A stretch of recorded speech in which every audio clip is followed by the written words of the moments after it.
हे समरथ परमात्मा, हे निर्गुण निरंकार,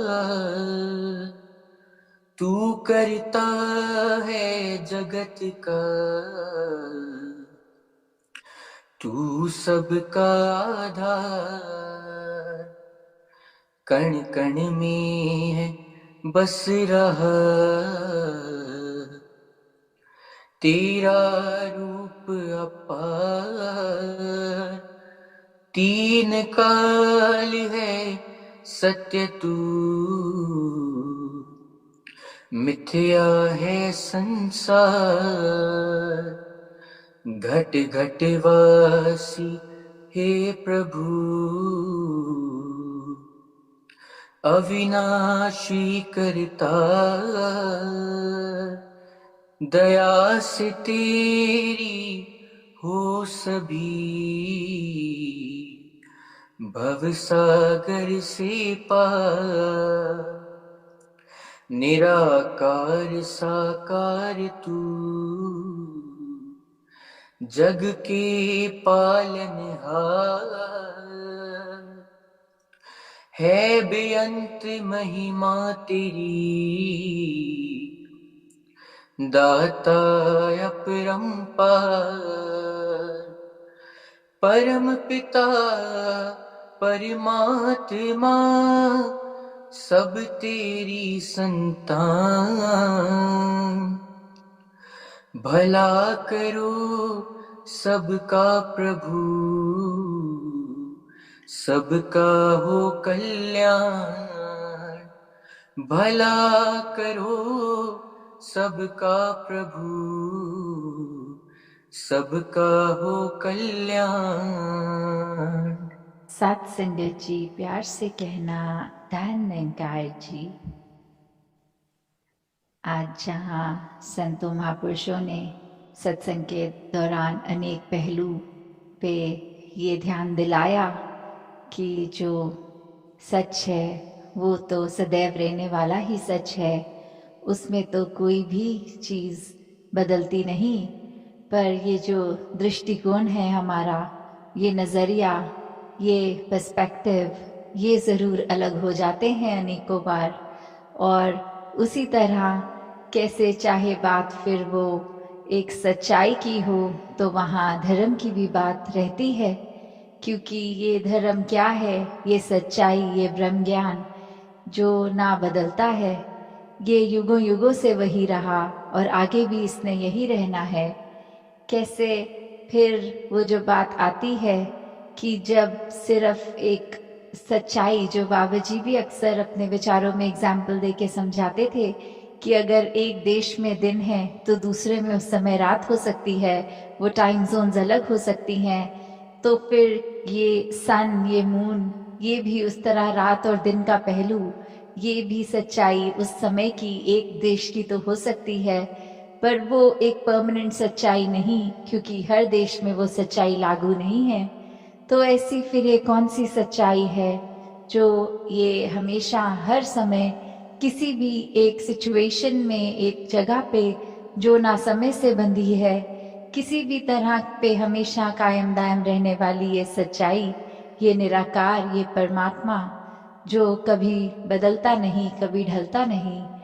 तो कैसे इस तरह जब हम एक सच्चाई की बात करते हैं तो वहाँ धर्म, और ये धर्म क्या है, जैसे हम सुनते भी हैं, गाते भी हैं एक सेवा के जब भाव में कि मानवता है धर्म हमारा, हम केवल इंसान हैं।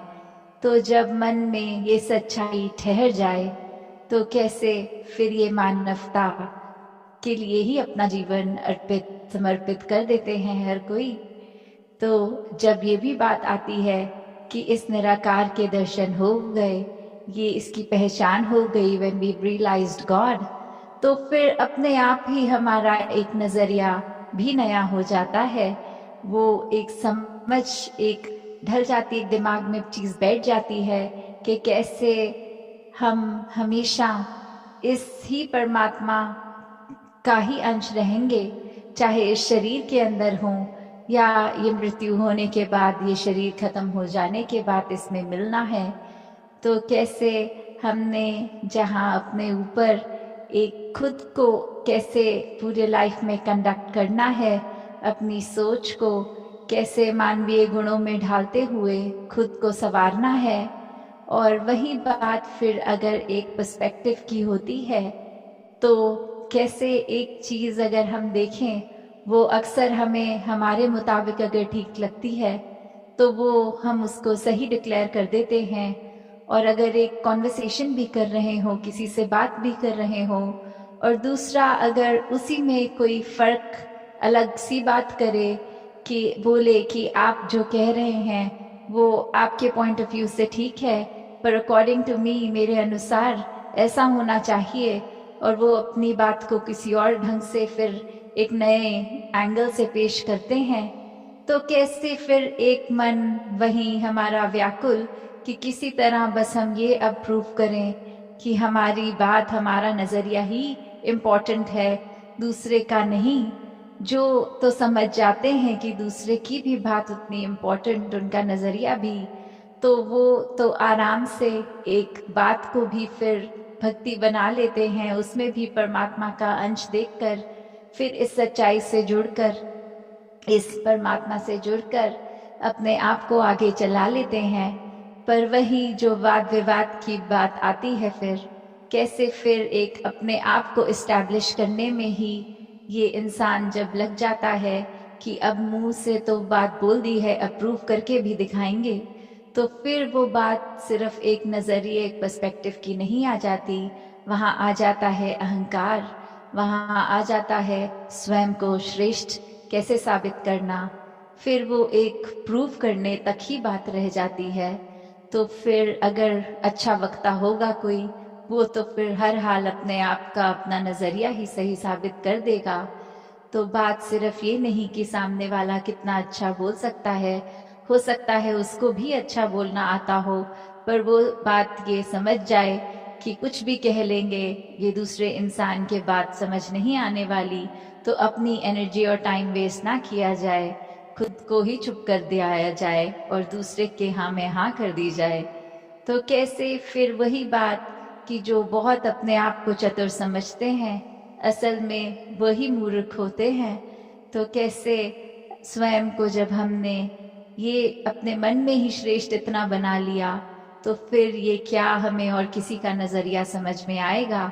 क्योंकि एक बात इतनी सिंपल सी कि अगर हम कुछ ही मानवीय गुणों पे भी अगर ध्यान दें, तो ये जो love, compassion, peace, tolerance, respect, trust, ऐसे बेसिक जो बातें होती हैं, जो एक लिंगों में भी हमें अगर बात कर रहे हैं तो शायद बोलना भी नहीं पड़ता, वो एक मोतियों की तरह शब्द ये वाले वन बाय वन आ ही जाते हैं होठों पे, ज़बान पे। पर अगर फिर हर एक शब्द की गहराई में उतरेंगे, तो प्यार कब हो पाएगा, वो लव का शब्द, वो वहाँ पे रिस्पेक्ट और ये ट्रस्ट साथ ही होता है।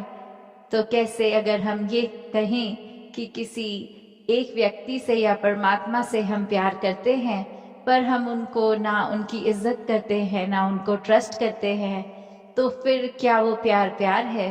फिर वो नहीं रहता ऐसा। और वहीं अगर दूसरा पहलू भी देखें कि अगर हम किसी की इज्जत करते हैं, क्या उसके लिए हमारे मन में हमदर्दी नहीं होगी? क्या उस इंसान के प्रति एक हमारे मन में हमेशा ऐसी इच्छा कि हमेशा उसके ऊपर ही भरोसा करने का ये अंदर से दिल करता है? और कितनी बारी फिर ऐसा संसार में भी हम देखते हैं कि सब बोलते हैं कि हमारे साथ तो हमेशा बुरा होता आया है, पर एक सर्टेन इंसान ये जब जीवन में आया तो जीवन बदल गया, हमें भी वो प्यार का एहसास हुआ, वो एक ट्रस्ट का एहसास हुआ। तो कैसे फिर हर एक में हम में वो पोटेंशियल है कि हम पूरे संसार में प्यार बांट सकें। हम सब में वो एक है निरंकार द्वारा दी गई ये, जिस भाव से हम दूसरे के साथ पेश आते हैं, तो हमें जहाँ निरंकार का किया गया हर पल, हर एक जीवन में घटती हुई चीज़ ये डिसीजन सर आंखों पे खुशी खुशी रखना है, वहीं एक अपनी सोझी जो परमात्मा ने दी है उसमें भी हमें खुद को किस तरह एक ढालना है कि हर एक के काम आ सकें। अपने दिल को इतना साफ बनाना है कि फिर चाहे एक वो दिल हो या आईना, फर्क नहीं होना चाहिए ये अंदर बाहर से कैसे हैं, वो एक रस वाली बात, ये दिल दिमाग में ये फर्क ना होने वाली बात। तो दासी अब घड़ी देख रही है और इससे ज्यादा कुछ और बोल नहीं पाएगी। इन्हीं शब्दों से आज्ञा लेके यही कामना कि हर कोई सेवा सिमरन सत्संग करता चला जाए और अपने आप को इस निराकार का ही बना ले पूरी तरह। चाहे वो शरीर तो सेवा कर सकता है, पर मेन बात कि वो मन भी सेवा करे। वो शरीर तो सत्संग अटेंड कर सकता है और कानों में अच्छी बातें डाल सकता है, पर वो मन सच्ची बातें स्वीकार करके उन पर चल सके। ये जो सिमरन भी है ये भी अपने आप में सिर्फ शब्द ना रह जाए, पर अपने आप को सच में इस निरंकार से जोड़ने का ही इसका प्रयोग किया जाए। दातार सभी पे कृपा करे। सात संगत जी, ध्यान निरंकार जी। साथ संगत जी, अब हम सभी सिमरन ध्वनि में शामिल होंगे।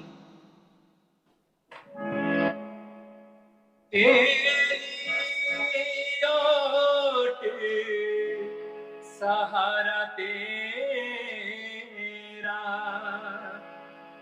तन मन घोल घुमावा, कहे अवतार तेरे ही दाता, दिन राती गुण गावा, कहे अवतार तेरे ही दाता, दिन राती गुण गावा। एक तू ही निरंकार, एक तू ही निरंकार, तू ही निरंकार, एक तू ही निरंकार। मैं हाँ सदा पुलनहार, मैं हाँ सदा पुलनहार, तू है दाता बख्शनहार, तू है दाता बख्शनहार। मेरे अब गुण नाचितार, मेरे अब गुण नाचितार, तू ही निरंकार, एक तू ही निरंकार, तू ही निरंकार, एक तू ही निरंकार। तेरा रूप है ये संसार, तेरा रूप है ये संसार, सबदा भला करो करतार, सबदा भला करो करतार।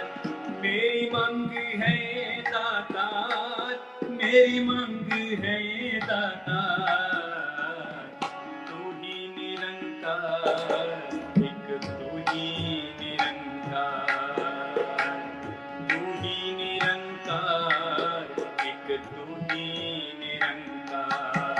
मेरा डोले ना एतबार, मेरा डोले ना एतबार, बख्शो शरदा भक्ति प्यार, बख्शो शरदा भक्ति प्यार। करना मैं संतां दा सत्कार, करना मैं संतां दा सत्कार, तू ही निरंकार, एक तू ही निरंकार, तू ही निरंकार, एक तू ही निरंकार। बोलिए सतगुरु माता सुदीक्षा सविंदर हरदेव जी महाराज की जय। निरंकारी राजमाता गुरु वचन अवतारी की जय। प्यार से बोलना धन निरंकार